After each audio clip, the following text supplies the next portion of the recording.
things in Innis, Allah, are really reaching a boiling point, and in the shocking fifth and penultimate episode of True Detective, Night Country, no one learned that the hard way more than Peter Pryor, Finn Bennett. The episode packed a lot in. Detectives Evangeline Navarro, Callie Reese, and Liz Danvers, Jodie Foster, finally locate the caves where they believe Annie Kautok died. Navarro says one final goodbye to her sister. And we're told that Salo Min died in a freak storm. But it can't be that simple, can it? The full scope of the connection and corruption between the minds, Salo, and Peter's dad Hank, John Hawkes, comes into focus.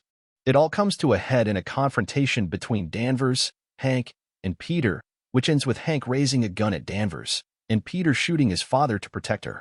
Nobody has time to process this before Navarro shows up and quickly convinces Danvers and Peter that, in order for them to finally get the real answers they seek about the deaths of the Salo scientist and Annie, they need to cover up what happened to Hank.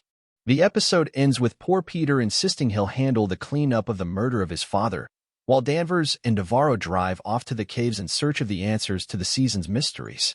Ahead of the episode, EW caught up with Bennett to discuss the implications of that major death for Peter, what it was like going toe-to-toe with a legend like Jodie Foster, and more.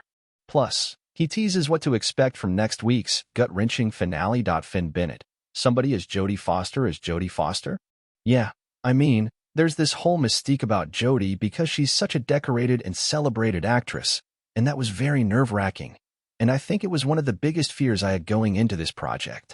And then when you meet Jodie, you meet this woman who's maybe 5 feet 2 inches tall, has a big smile, and she's so warm and kind and very intelligent, and she just wants you to do well. So that image falls away, and it just becomes a very lovely working relationship against someone who you learn an awful lot from. She was just brilliant. I'm forever grateful for her patience in working with someone a lot less experienced than her. What would you say you learned from her? Many things, but I think the big one was to not take myself too seriously. Take the work seriously, take the work very seriously, because we're all here to do a good job.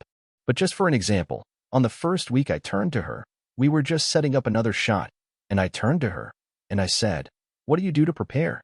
She was like, "What do you mean?" I was like, "What should I do to prepare for this?"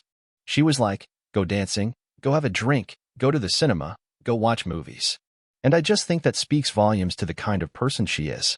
The job matters, but you have to enjoy yourself, because I don't know when there's another opportunity in life that I'm going to go and get to live in Iceland for 6 months and work with these incredible people.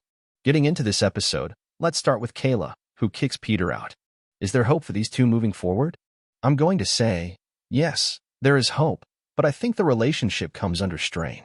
It was so funny filming all of those scenes with Anna Lamb, who plays Kayla, because we filmed most of those scenes in the house in about a week, where we would go from an incredibly happy relationship to him being kicked out.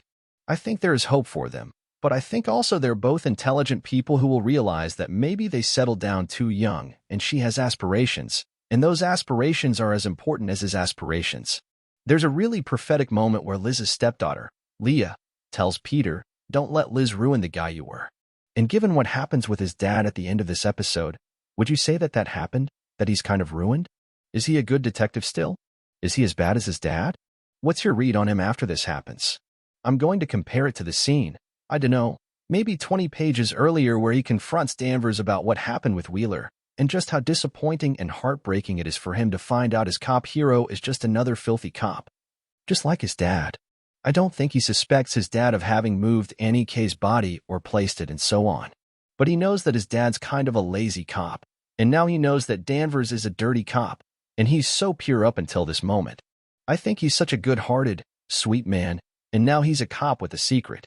And my take on him after, and I would discuss this at length with Issa Lopez, the showrunner, but she explains it as a kind of necessary evil that he can't really be at peace until this action is completed. Maybe he eventually finds solace in that. Maybe he questions it until the day he dies. I don't know. It's a good question. But I don't think he could go on living as pure-hearted as he did for so long. And what of his decision to stay behind and clean up the scene? Did he do that purely out of guilt, you think? Yes. I think that's a big part of his journey. It's necessary not only for plot and script for the two lead characters to get where they need to go, but he needs to do it for himself. And he also needs to do it for Danvers and Navarro, because I think he can see how close they are. And even though Danvers kind of refuses to leave him for a split second, I think he sides with Navarro, and he can see that this needs to be done. Otherwise, it will all be for nothing and would be a waste of human life. I'm sure if Hank hadn't raised the gun to Liz, then he wouldn't have done it. People have been asking me, why did he make that decision? And I think truthfully, there is an element to it that saving Liz is what appealed to him more. But people make decisions every day of their life, and they make some good ones, and they make some bad ones. They make some really bad ones, and I think he will question that decision forever, and he'll have to live with that. What should we expect from next week's season finale? Personally, I think a finale in a murder mystery, or any show that you could consider similar to this, is usually really disappointing. And I watched this show, and I burst into tears, not only because I was so proud and overwhelmed with what we had achieved, but because of the ending and how satisfying it is and how gut-wrenching it is. I think, 1. Be prepared to be satisfied. And 2. It is a real tearjerker, in my opinion. I think it's beautiful, and I'm very, very proud of it. And also, be prepared to try and keep your mind open to it. I think what's so brilliant about True Detective, particularly Season 1, is you can make your own explanation if you wish. You can lean into a supernatural element, if you wish, in that first season, and I think there's room for that here.